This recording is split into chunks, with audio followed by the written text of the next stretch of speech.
So around a month ago, I caught a bunch of these termites and placed them into their own setups so that they can grow huge colonies and have powerful empires of their own.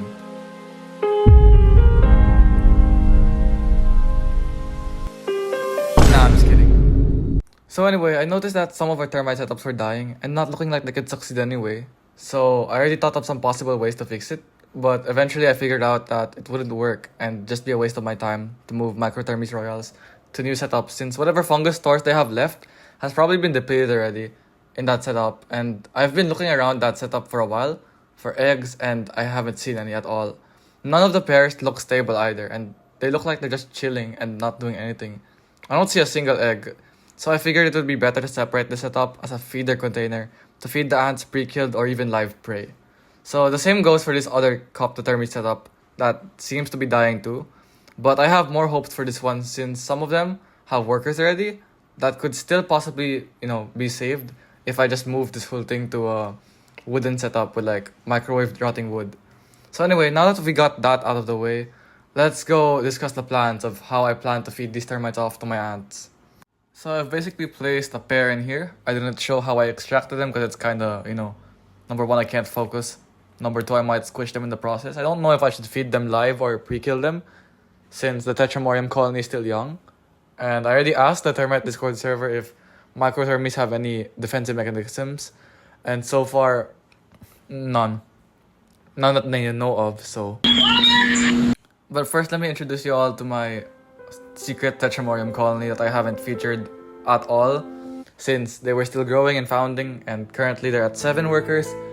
For your information, we just caught this queen along with the Chromatogaster colony that I featured in the previous videos. The queens are the same age. I caught them on the same day, the same night I mean.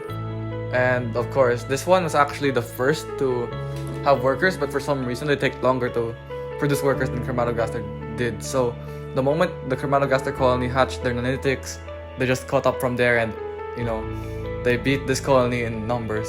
But it's fine since this colony is pretty cool too, and that's why we're featuring them today. And soon I'm going to be featuring my other ants that I also got soon. But for now, we'll just stick with the Chromatogaster and this Tetramorium bicarinatum group colony. So we can kind of see some brood in there. The brood is kind of different because I've never kept Tetramorium before. So for some of you may be used to it, but for me, it's pretty new. In fact, I didn't even know that this was Tetramorium bicarinatum group at first. I thought they were Paratopula or something, but now we've got it confirmed by multiple people. It's Tetramorium bicarinatum group. So there, it's really cool.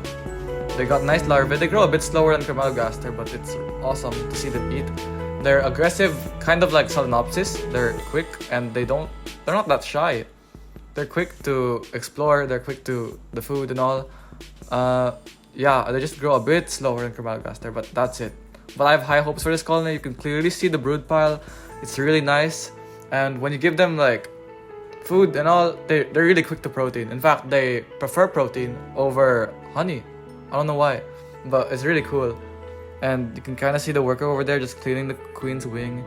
I'm not sure if I said this already in the video, but Tetramorium is kind of known to be dirty and messy with their nests, especially since they like to eat in the nest. They have like some sort of dining area, according to D-Colony at least. And I've seen it in D-Colony's videos. They keep messing the place up because it's, I don't know, that's what Tetramorium does, I guess. But it's fine since we have a new tube over here just for them. And I'm hoping that they move. I hope that they're quick to move like Geminata and other invasive ants.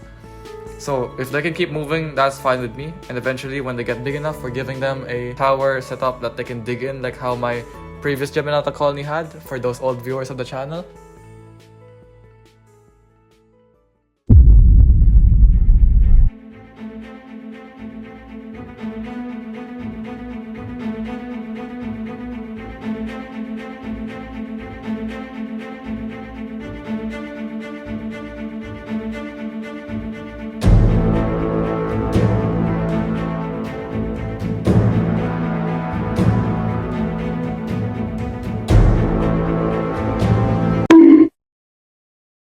So the termite just survived and walked away in a test tube and was fine for the rest of the filming of the video for some reason. Okay, this time we're gonna pre-kill it.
Finally! Yes, there we go. It's attacking, it's doing something, it's stinging. Look at that. We're catching it on camera, look. It's on camera and on camera, guys. That's awesome. And you're gonna see it on camera later. Don't worry. Awesome. Look at how strong these Tetramorium workers are. And if, you know, they're closely related to bicarinatum, so maybe they can inbreed as well.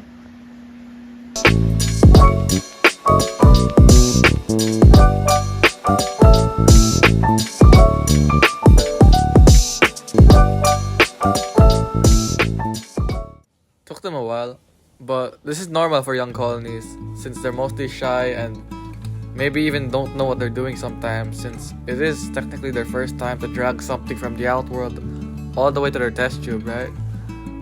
So that's cool. The queen's finally checking it out, getting a taste of that termite royal, and everybody's gonna get a share of it as well, especially the brood. Hopefully this is enough, since this colony is usually used to eating frozen roaches, like roach pieces, and those roach pieces are like, I don't know, 3 weeks old now. So this is fresh food, very very fresh, not even frozen, not boiled, it's perfectly fresh. And I hope it's great for them, since technically termites are roaches, so I hope it's nutritious for them, especially considering that this is a royal and not a worker.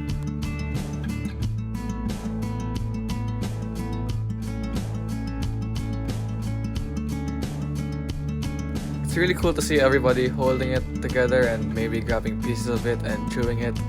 Like, I really love this colony for that, since every time I feed them from the queenette box, I mean the semi-claustral box, they always rush to the protein first, not the honey.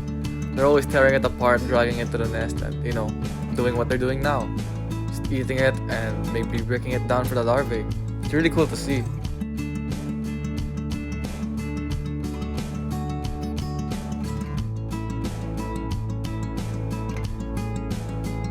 Despite the blurry test tube, I'm still surprised how I'm getting these decent shots.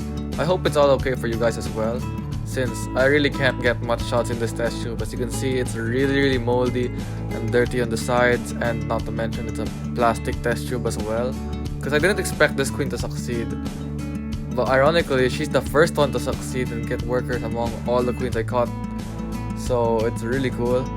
And they're pretty worth it. I didn't know that they were Tetramorium before, but I only found out now, since it's been confirmed by many other keepers.